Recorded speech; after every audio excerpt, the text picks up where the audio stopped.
あくまで僕が今言いたいのは、明るい未来があるよっていうことですし、皆さんが今不安に抱えていることがね、起きますけども、やはりマイナスの現象がないとプラスの現象起きない。タイムマシーンはできてますか？もちろん。タイムマシーンは意外と早く実は、皆さんの目の前に現れます。で、なんか実用化とかされるんですか？もちろん。10年後ぐらいにはもうできてますね。これは何の目的でというか、利用できるようになるんですか？タイムマシーンの原理っていうのは、もうできてるわけですよ。基本的には。まあ、要は光よりも早く、進むことによって時間が移動できるとか。ただ、皆さんが想像しているような、いわゆる松本零士さんが宇宙戦艦ヤマトとかで言ってたようなワープっていう考え方ではないです。自分もね、そういうものだと想像してたんですよ。僕は松本零士さん世代なので。でも、2100年の世界を見ると、ワープっていう考え方よりももっと違う、新しいテクノロジーで映ってます。だから、アインシュタインの考え方でもない。今の考え方よりもさらにプラスアルファされて宇宙人が教えてくれてる方法で移動するタイムマシン。最初のタイムマシンは過去に行けないやつです。未来に行ける。未来に進むやつ。でそこから、また10年後、20年後ぐらいに過去に行けるやつが開発されて、まあ、みんながみんなそれ乗れるわけじゃないんですけども、行ったり来たりできるっていうのはありますね。じゃあこれ必要に応じて、こう、乗れるっていうことなんですか？まあ皆さんが今見てる UFO、宇宙船がタイムマシンである場合も多いですよ。じゃあ今の時代にこう来てる宇宙船だからとかって見えるのがあるじゃないですか。あれも、まあタイムマシンを見てる場合もあります。なるほど。はい、まあもちろんその、未来の世界にはない資源があって、もう、ね、なくなってしまった資源があって、でもそれがないと困るっていうものに対して、まあ、取りに来たりとか。まあ、取り決めをちゃんとして、これは取っていいよっていうものをわざわざここまで来て取りに来てるっていうものもあるし。なんか素敵ね、そういう使い方なんやね。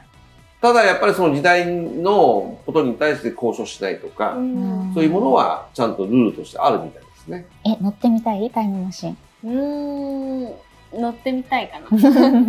未来には行ってみたい。乗ってみたいかな。未来ね。そのレベルなんだ。絶対乗りたいよね。それね。ないんだ。こっちよりかな。どちらかといえば。そう。俺はあるけどな。どっちに行きたい？過去と未来。過去も行ってみたいね。でも過去って絶対僕らが考えるよりもすごく季節なんだろうね。なんか暗そうなのよ、過去って。違うんだよ。それは違う。暗いのは、私たちモノクロ写真のイメージだと思う。過去の写真がモノクロだからなの。セピアとかなんかそういう感じってこと？そう。決して、もう自分が過去をもう見たことあるけども、過去を見たときにそうとは限らない。そうなんだ。はい、美しいです。美しいものは美しいと思います。他に思いつくことなんかない？音楽はどうなってるとか。そうだね、確かに。言えてる。音楽がね、歌詞とか、メロディーとかっていうのからも変わって、バイブレーションとか、宇宙の音が結構流行るんで、ノイズとか、波動系の音楽ですね。今の私たちが聞いたら、バイブレーションとうるさい音、うるさいを超えて、これ何っていう音です。ノイジーってこと？はい、ノイジーです。が流行る。はい。流行ってるが普通ですね。じゃあ歌詞のある音楽っていうのはそもそもが近づくことによってお互いの考えてることがもう分かっちゃう時代なので。本当に来るんだ、テレパシーみたいな。お互いに多分チップが入ってるのかな？もしかしたら。そこちょっと、僕もまた今度ちゃんと見てみますけど、なんかお互いに分かる、意思疎通がしやすい。今で言う、例えば 5G みたいな携帯があるでしょ？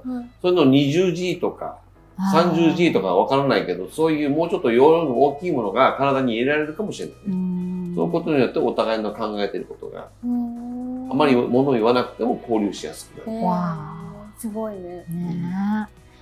動物とかは特にワンちゃんとか猫とか普通に。変わらず普通にいます。なんかその子たちが考えていることが分かるようになってたり。もちろんなります。ただ、これとか2100年っていうと今から70年だけども、皆さんが想像するよりもそんな変わってないですよ。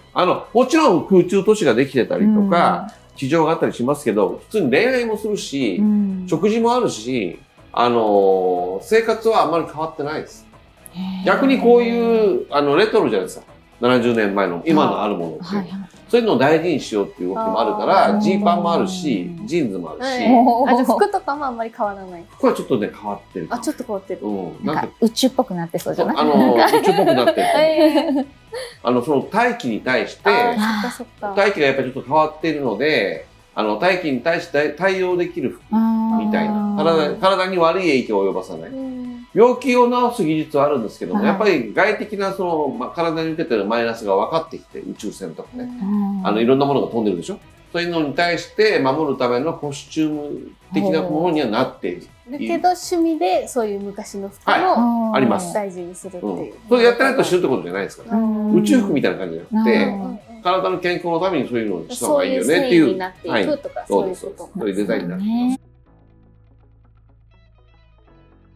美容はどうなってます？美容。美容はね、もうほとんどが全部自分の思う形に、顔形に変えられる。もうシワのないおばあちゃんになれるんだ。この状態のまま寿命も迎えるみたいな。よっぽど趣味じゃない限りデブの人とかいないです。全部綺麗に自分の体が作れる時代になるんです。あくまでこのように進んでいく船っていう考え方で、綺麗に見せるっていうよりは、このように対応できて、自分自身がその船を乗りこなしやすい形にするっていう形が機能的な。だから太ってると機能的に悪くなっちゃうじゃないですか。っていうことだと思いますね。お家とかはどんな？家はあんまり変わんないですね。逆に言うと、そんだけ人口が減る分だけ、住むその場所の広さが大きくなるんですね。で、その土地の売買とかそういうのももちろんあるし、財産という考え方もありますね。じゃあ飛行機で海外とかに行くじゃないですか。その、行くスピードもだいぶ変わるんですか？全部違います。そもそもが日本中全部リニアモーターカーです。国内は全部磁石で走ってます。あれは車も残ってます。地上走ってるガソリン車はないですよ。ガソリン車もないけども、これはおそらく電気でもなくマグネット車だと思います。もうじゃあ全部リニア。全部リニアだ。全部電池に変わってると思います。すごいね。こっちが全部電池だと、なんかこう、あれが電磁波浴びておかしくなるとか。そういうのも含めてコスチュームがある。ただ今の電磁波って私たちがコントロールできないだけのことで、電磁磁場っていうのは、もうその自体は全部電磁をきれいに全部コントロールできてるから、街中に全部そういう電磁波を張り巡らしても、その電磁波に乗っかって車が走るわけですよ。車自体が別に電磁波を出すわけじゃなくて、反発するものをちょっと出して、その道路自体に電磁波が張ってて飛ぶって、リニアの考え方でなってると思うんですね。なんか足の裏から人間のジェットが出て、バーって飛ぶような感じ。そういうのはまだないですね。ないけども、なんか体に何かつけて飛ぶっていうのはさっきも言いましたけど、それはあります。足につけてどうっていうのはまだないです。だから2100年ってなると、だいぶ前のように見えますが、でも実は、そんなに今の時代と感覚的には違う。けど、2100年の時代から今の時代の例えば文化、例えばコンピューターを見たら、こんな形でやってたんだとか。昔のダイヤルの黒電話が今のスマホのようなくらいの開きはある。開きはあります。けど、だいぶ昔といっても昭和じゃないですか。別に昭和30年代がおかしかったわけじゃないです。っていうような感覚です。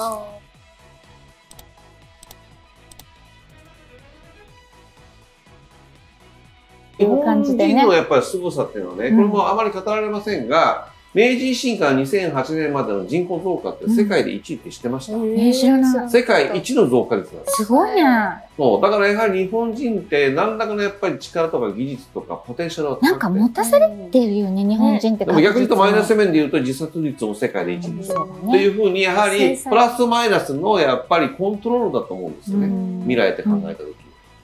もちろんその間にも、例えば政権がどうなるとかね、民主党政権がどうなる、自民党がどうなるとか、もしくは、南海トラフがどうとかいろんなことありますけど、そういうことに関してはね、ちょっとやっぱり、すべては言えないです。ただ、言えることは日本はなくなってないんです。発展してるし、明るい未来が待ってるわけですよね。一番僕が驚いたのはね、10万円札を見た。おー、すごい。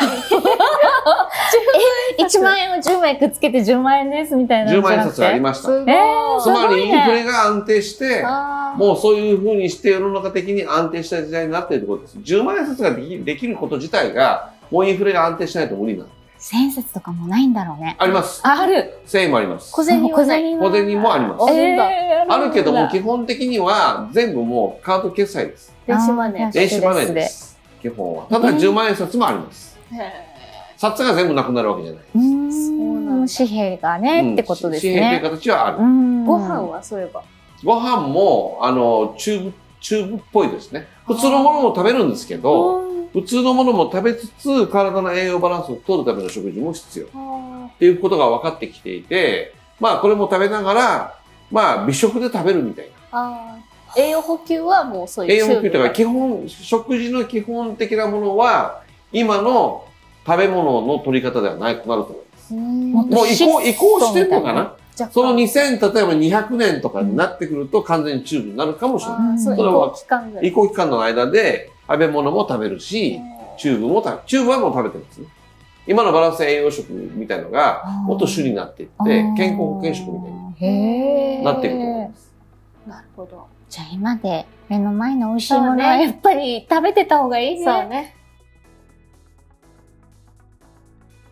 だからまあ、インドはね、間違いなく今後発展していくので、今年インド行きましょうよ。そうですね。ぜひね、インドに行って、まず。こっそり春系旅行記みたいなので流しましょうか。インドに行って、そのインドの映像を撮ってきてもいいんじゃないかな。ね。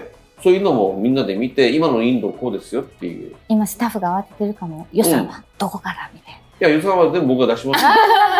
そんなのさ。どうもありがとうございます。だって私たちがやっぱりそれはね、先駆けてね、皆さんにいつもいい情報を出していかなきゃいけないし、この動画もそうですけど、予言動画とかね、こういうことを面白がって言ってるわけじゃなくて、あくまで僕が今言いたいのは、明るい未来があるよっていうことですし、皆さんが今不安に抱えていることがね、まあ、起きないわけじゃないです。起きますけども、やはりマイナスの現象がないとプラスの現象起きない。そうですね。ですよね。で、あとは、これは皆さんに僕言っておきたいのは、人間みんな必ずしもパーフェクトである必要ないと思ってるんですよ。人間がね、これ2100年の人が言ってたんですけども、人間がパーフェクトになると発展しないらしいんですよ。だって自分で全部やっちゃうから。全部自分でできるってことは何も発展しませんよね。お互い不器用だから助け合いが生まれてくる。助け合いが生まれることによって、そこで成長がある、学びがある、発展がある。これを今なくしたのが今の日本人らしいんですよ。みんなパーフェクトであろう。だから要は我慢しなさいとか、頑張りなさいとか、弱音を吐くなとかっていうふうに僕らは教育されてきてるので、どうしても自分たちができなくてもちょっと持ってできるふうに言ってしまうじゃないですか。これはもう学校教育の弊害で、今の2024年が抱える問題ですけども、2100年にはそれが解決していて、できない人はできないってはっきり言うし、じゃああなたできるよねってお互いに協力し合って、で協力し合ってこう助け合っていくっていう中になってる。そうですよ、皆さん。だから、弱い人とかできない人も堂々としてるし、全然問題ないよって。あとびっくりするのはね、ADHD とかあるじゃないですか、今。その人たちが病気じゃなくなるそうです。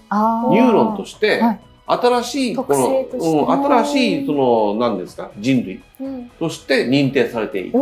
じゃあもっと生きやすい世の中になるんですね。要は軍隊教育の中で、軍隊に合わない人たちを ADHD って言ってるようなもんですから。確かにそうですね。ある意味ね。そういうのも含めて、まあ考え方の物差しが変わっていく。より自由になっていく。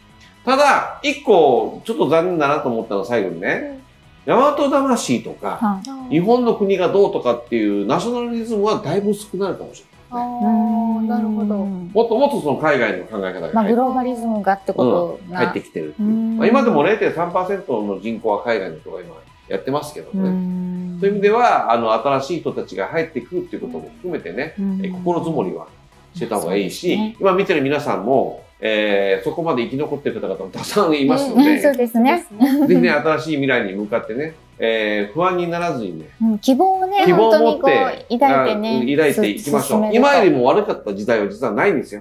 いつでも、今よりも、前よりも良くなっているのが今の時代ですから、それを信じてね、私たち3人もね、今後皆さんにいろんなね、明るい情報をね、届けていきますので。だってインドが流行ってる、これからインドの時代が来るとならば行きますよ。ぜひそういう動画も楽しみにしていただいてね、コメントをもっといただいて。逆にね、皆さんからね、もっと聞きたいことをどんどん出していただければ。2100年どうなってますかっていうね。第何弾っていうふうにしていただいて、やりますよ。で、未来に対してやっぱり不安を持つのが人間なので、その未来に対しての不安をね、なくしていけるそんな動画をね、みんなで作っていけたらいいなと思ってますので、今後ともぜひよろしくお願いいたします。